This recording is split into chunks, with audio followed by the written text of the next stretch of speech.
Bridge તૂટી જાય તો તૂટી જાય, એનો કોઈ ટેન્શન નથી. જો સરકારે જે આ બ્રિજ બનાવ્યો છે, આ બ્રિજની અંદર આ પ્રીકાસ્ટ મટીરિયલ જે નાખ્યું છે, આ મટીરિયલને ધારો કે આપણે હાથ લગાડીએ તો આ તૂટી જાય આવી રીતે. એટલે આપણી ગાડી ઠોકાય તો શું થાય કે બ્રિજ ભલે તૂટી જાય, ગાડીને કઈ થાય નહીં અને છેવટે આપણને પૈસામાં નુકસાન ન થાય. એના માટે આ બધી હલકી કક્ષાનું વાપર્યું છે. આવી રીતે હાથ અડાડો એટલે બધું તૂટીને નીચે પડી જાય. જો આ રીતે જે જગ્યાએ હાથ અડાડો બધું તૂટીને નીચે પડી જાય તો શું છે આ રીતે. એટલે શું છે કે આપણી ગાડીને કઈ તકલીફ ન થાય. બ્રિજ તો ભલે તૂટી જાય, જ્યાં હાથ અડાડો એ બધું જ તૂટીને નીચે પડી જાય અને આપણી ગાડીને લો આ તૂટી ગયું. આ રીતનું આખું બધું ચાલે છે કામકાજ. કા ભાઈ આ બધું છે, બધું ગાડી તૂટે નહીં એવું. તો આ રીતે આવું હલકી કક્ષાનું મટીરિયલ વાપરે અને આપણી ગાડીને કઈ ન થાય એના માટે થઈને સરકાર શું છે મજામાં. તમે કેમ એટલા બધા ચિંતામાં આવી ગયા? કોન્ટ્રાક્ટરની ચિંતા તમે માથે લઈને ના ફરો મારા વાલા. જો આ બધું આ તૂટી જાય એવું છે. જ્યાં હાથ અડાડો એ બ્રિજ આખો તૂટી જાય એમ છે.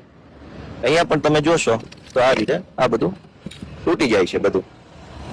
અને હલકી કક્ષાનું મટીરિયલ એટલે વાપરે કે આપણી ગાડી અહીંયા ઠોકાઈ જાય તો ક્યાંય પણ આપણને ગાડીને નુકસાન ન થાય. અહીંયા તમે જોઈ શકો છો આ હલકી કક્ષાનું છે, હાથ અડાડવાથી તૂટી જાય. તો આ રીતે હાથ અડાડો ત્યાં તૂટી જાય એવું હલકું મટીરિયલ આપણી પોતાની ગાડીની સલામતી માટે. ધારો કે આ મટીરિયલ બહુ મજબૂત વાપર્યું હોય અને ગાડી ભટકાય તો એવું બની શકે કે આ બ્રિજ બને છે નવો, આ બધું ચાલુ છે અને આની અંદર જ એટલું હલકું મટીરિયલ વાપરવામાં આવી રહ્યું છે કે આપણી ગાડી ભટકાય, ગાડીની કોઈ ટલ્લો લાગે તો ગાડીને કોઈ નુકસાન ન થાય એના માટે પૂરતી કાળજી આપણી ભાજપની સરકારે લીધી છે. તમે જોશો તો અહીંયા આ હલકી કક્ષાનું આ બધું જ બનાવેલ. જવા દો ભાઈ, જવા દો. આ હલકી કક્ષાનું બધું બનાવ્યું છે અહીંયા. અને હલકી કક્ષા એટલે એવું નહીં માનવાનું કે આ ભ્રષ્ટાચાર છે કે અહીંયા પૈસા ખવાઈ ગયા છે કે એવું કશું નથી.